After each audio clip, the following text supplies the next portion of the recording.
Yeah. So in the first half of this slot, I'm going to be talking about language in the media in theory, and Ruben will be discussing an instance of language in the media in practice with the Language Matters documentary. And if you haven't seen it, you can go to our Facebook and watch it. So I hope everyone was able to make it to Dan's talk yesterday. If not, the audio will be available eventually.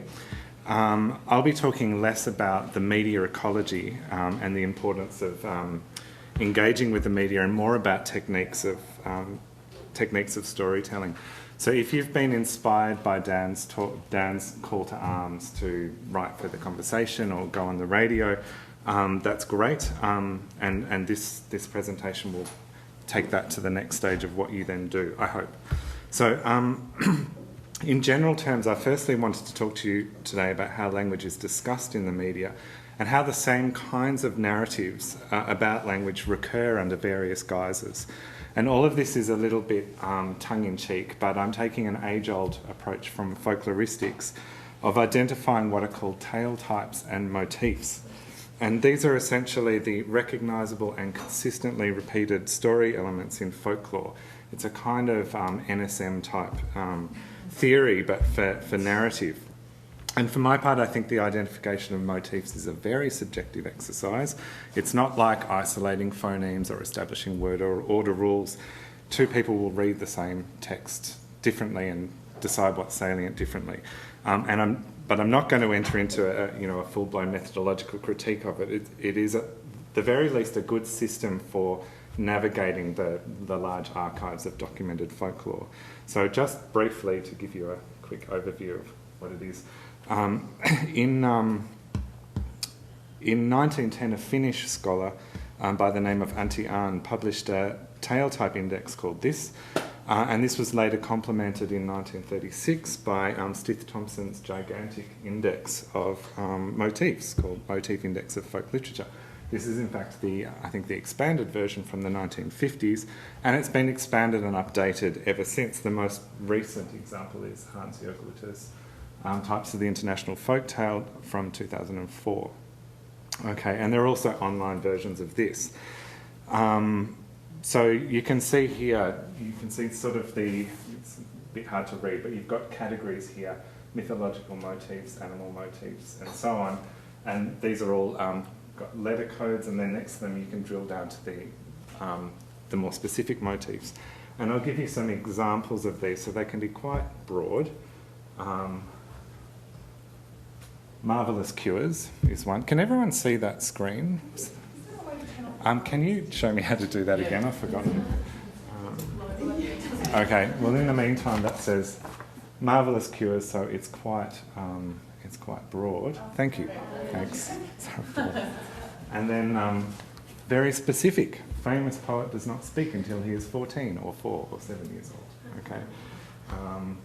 Reward for carrying out dead man's request.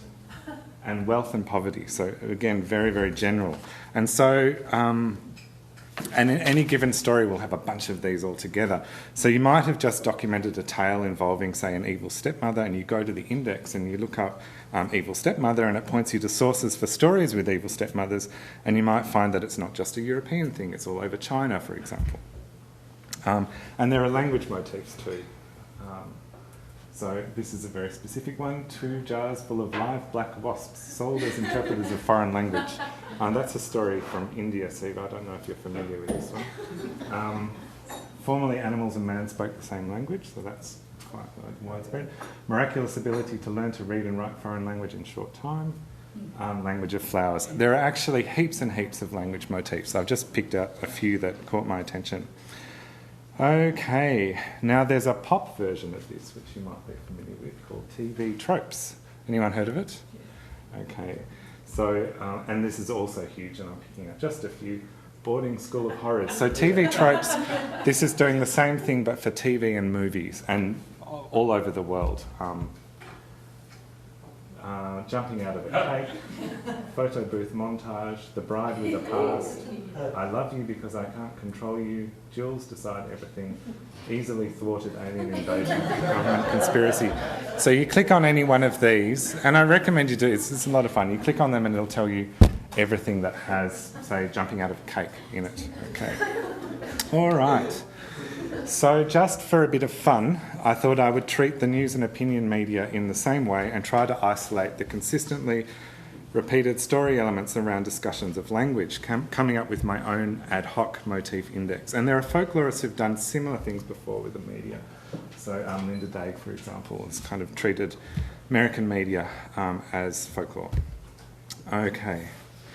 And in many cases, what I did was that I simply took well-worn language ideologies and recast them as a kind of a folklore. And what I noticed in this exercise, for example, is that like folklore, stories about language in the media almost always have a very strong moral dimension.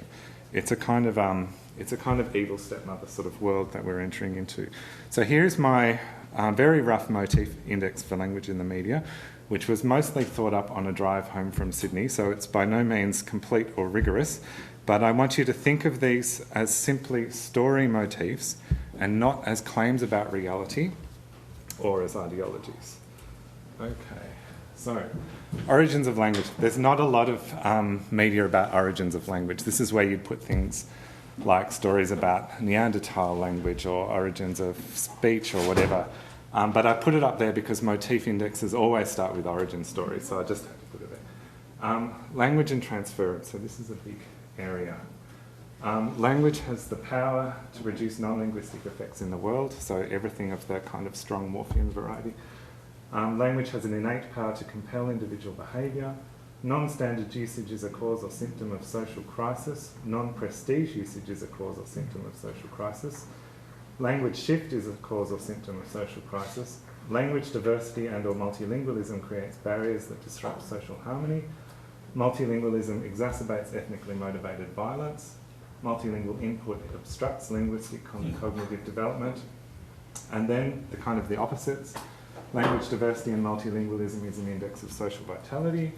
Languages are intangible cultural heritage. Multilingual input enhances linguistic cognitive development. And then all the technology ones. So language is transformed by technology. Technology assists language development. Technology disrupts language development. And then I'm treating writing as a linguistic technology. So written language has a denser reality than non-written language. Written languages are ancient. Dead written language is sacred. Writing preserves language. Literacy competence is the same as language competence. And we're getting towards the end. Language is embodied in vocabulary. And then just quickly, 3, language is decoded to reveal a non-linguistic truth about the prehistoric provenance of its speakers, about its superiority or inferiority, about the morality or status of a given speaker. Posture has semi-linguistic content that exposes true intentions. Language is discovered. Language is rescued. Language is rescued at the hands of its discoverer. Language is rescued with the aid of a powerful new technology. Language dies. Death of a language is also death of an era or worldview. Okay, so as I said before, I want you to suspend judgment as to whether these motifs are good or bad or true or false. For this exercise, what's important is how they're applied in practice and what effects they are. So think of these as aesthetic props, like jumping out of a cake. So I guess what I'm trying to say here is we need to pay attention to these narratives because what they show us most importantly is what the reading public values about language, what language means to people and how people experience language. And it's crucial we understand that even if we disagree, otherwise we're never going to connect our message. And on the upside, some of these consistently repeated story elements are actually pretty good. So, number 3, language is decoded to reveal a non-linguistic truth. That encapsulates a lot of what linguistics is, right? So that's good. It turns out that the public enjoys that stuff and journalists like writing about it, but how they write about it can be problematic. Okay. We also get competing narratives about multilingualism and language diversity, which I've seen that resonate with different kinds of audiences. So, why do we need to make the effort to understand our readers? This is reprising what Dan was talking about yesterday. Why can't people just read a bloody book or enrol in linguistics or just pay attention for 1 minute? And it's because we're losing, okay? Not just on language research, but pretty much on all fronts, we are losing. Okay, so I just want to now show you a few case studies. Most of these are things that I pulled out of the media really quite recently, just going to news.google.com and then typing in language to see what comes up. Okay, so language skills of Irish children hampered by tech gadgets. So that's an illustration, from my point of view, of the motif, technology disrupts language development.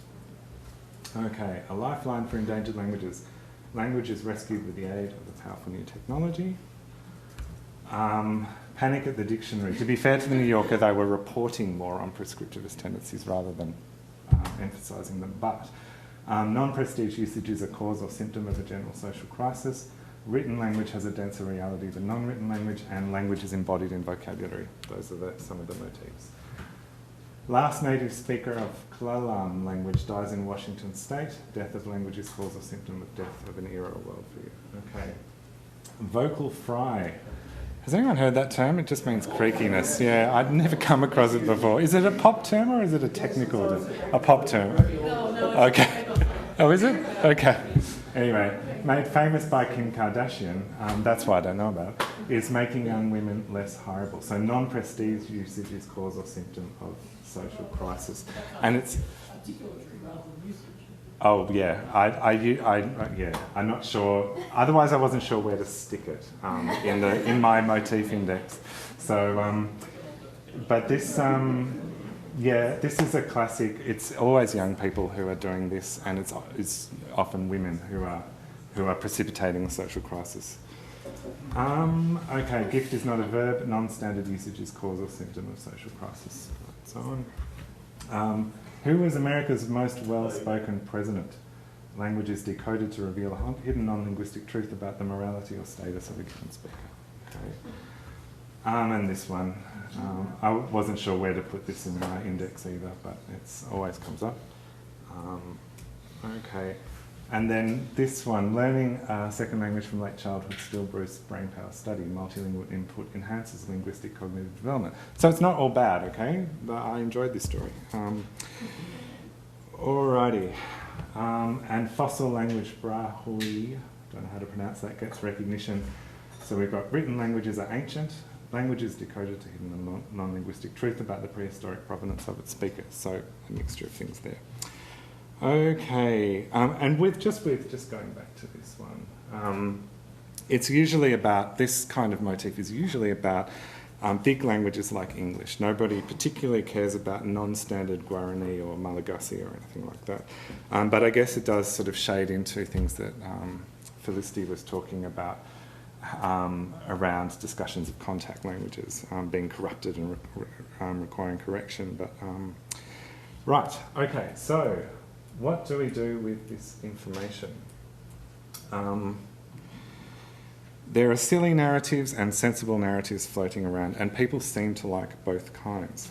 I think the first thing we need to recognise is that this is this very moral folkloric dimension in language reporting, in which situational truth is subordinate to ideas of moral truth. And there's a wonderful quote from Mark Lieberman that sums this up. But to insist on the concept of fact in this context is a recipe for frustration. I've concluded that scientific studies like these have taken over the place that Bible stories used to occupy. It's only fundamentalists like me who worry about whether they're true. For most people, it's only important that they're morally instructive. Okay. So I guess I want to be thinking about, so to put the contrast another way, we as researchers are perhaps conditioned to think of the world as a totality of facts, to paraphrase Wittgenstein. The problem is that these facts are mediated by narrative, and as we all know, a story doesn't have to be factual to be good. So I want to be thinking about how we can go about harnessing the principles of good storytelling in order to convey a story that is as factual as possible without losing its emotional impact and its ability to educate. And I think one way we can start to do this is by reflecting on our own personal reasons for being interested in language in the first place. I had a student who said that she enrolled in linguistics because she enjoyed the character of Henry Higgins in a production of My Fair Lady. And from my perspective, that's a perfectly legitimate reason to be interested in linguistics, and perhaps she'll make a fine dialectologist or forensic linguist. Okay, and Julia told me that, where are you, Julia? There, that her origin story was seeing Indiana Jones dust off a tablet and decipher it. And mine I can trace to an illustrated edition of The Hobbit that I got for my birthday one year that had maps with runes on them that I really enjoyed deciphering. Okay. Okay, and that's probably why I'm interested in writing systems too. And I think as we mature as researchers, we then sort of construct elaborate cathedrals over the pagan foundations of our embarrassing origin stories. But if we want to reach out to the public, that's what we've got to be speaking to. We've got to be speaking to that side of us. And a classic trap for scientists, which Dan talked about yesterday, when they're talking about their research, is to fixate on method, because that's what we spend most of our time doing, probing with method. But notice that method doesn't enter into these motifs, really. People don't care. From an audience point of view, nobody cares how the pumpkin turned into a stagecoach or how the narrator knows that or can demonstrate the process by which this happened. They only care that it happened, and they just want to know what it means for the story. So if this is the narrative map inside the heads of the reading public, then how do we communicate our research? I don't really know. I've come up with a few techniques that we can maybe expand on. And these are: indulge, 2, challenge, 3, subvert, 4, bait and switch with suspense, and 5, disenchant, re-enchant, exit. So I'll go through these briefly. Indulge, okay. This is about giving people what they want, just serving it up. And if you can do this and maintain the accuracy of your message, then I say go for it. So I think it can work, for example, in stories about the benefits of multilingualism. People like hearing those stories, so let's just tell more of those stories than the contrary ones, for which there's also a demand. I think Dan said something about flooding the market with those sorts of stories.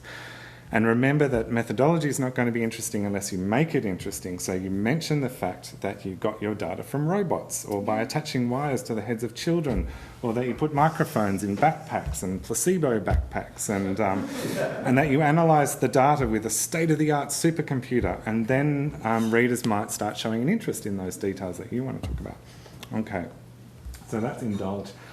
Challenge. This is a seductive but risky strategy. This means challenging all of those motifs. The whole "I'm a clever linguist and you're a fool and I will demolish your idiotic views in a trice" routine doesn't always work. It can resonate with people who are already on your side and feeling your exasperation, but I don't think it always educates, okay? Consider also the well-known backfire effect in things like climate change and vaccines and that sort of thing. So be careful with polemic, but it can be done well, and it can be exciting. So an example of it being done well, I think, is this article from a few years ago. It's a debate between a prescriptivist and an anti-prescriptivist, and it is actually very enlightening. And even if you think prescriptivists have nothing to offer, it's at the very least a great insight into the moral universe of prescriptivism, or the sociology of prescriptivism, which is well worth reading. Okay, and I'll show you another good example of challenge a bit later. Subvert. We're up to subvert. I think some of the best subversive narratives, the ones where you're being tricky with the motifs, are satirical, and satire is a genre of journalism. It can also be a genre of science communication. So Clare Bowens, who's an Australian linguist who's in the States and known to many of us, put something on her blog a little while ago, which you might have seen. And it's her formula, her tongue-in-cheek formula for reporting on language endangerment. In case you too would like to write a feature article on an endangered language, here's the formula. 1. Provide a scene of a last speaker or small group, usually an elderly woman. Preferably make it a language spoken outside the US or Western Europe. Minority language stories for those countries often focus on revitalisation rather than essentialising the last speakers. Cut to general information. Linguists agree that half the world's language spoken today will be gone in 50 years. Then a quote from Michael Krauss. Provide a few sentences about imperial languages, usually either English or Spanish. A comment about economics, which makes the linguists look like bleeding hearts. Provide an example of a word that can't be translated into a single English word. For bonus points, make it a longish word which has something to do with time. 0 points if the word is spelled correctly, though. A comment about how the language makes a person think differently. Imply that younger relatives are more interested in McDonald's and Nike, or slackers who would rather watch TV than learn about their culture. Employ something of the noble savage trope and link it to communities. End with a phrase about tongues falling silent. So she's really taking the piss, but in the process she's sort of forcing us to rethink how we narrativise these things. Okay. Subversion, where blah blah blah. And when I was thinking about subversion, I noticed Rachel's t-shirt, which is nice and nerdy and subversive. And Kari had a great t-shirt the other day about ambiguity. So just throwing that in there. Then there's also things like this. This is, has everyone seen Nick Teberger's Phantom comic? It's kind of doing Claire's point, I think, in a different way, and I really enjoy it. It never gets old.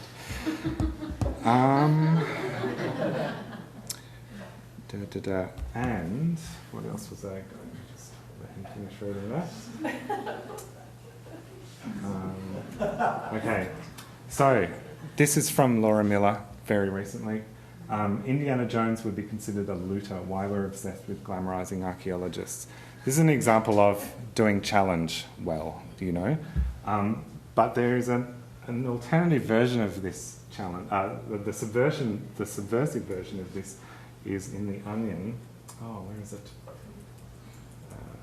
Here. Archaeologists tired of unearthing unspeakable ancient evils. Okay? And I encourage you to read the whole article. It's much longer than this because it's funny, and as you're reading it, he's talking about his painstaking, boring method of dusting things off and how he keeps getting interrupted by fire-breathing demons and so on. But in the process, you're learning a bit about archaeological method, I think. You know, it's getting snuck in there. Not that that was the Onion's intention, but okay. Okay. So have I got anything else on that? Okay, so subvert, bait and switch with suspense. This is when you seem to indulge the motifs, then you subvert. It's a kind of a misdirection.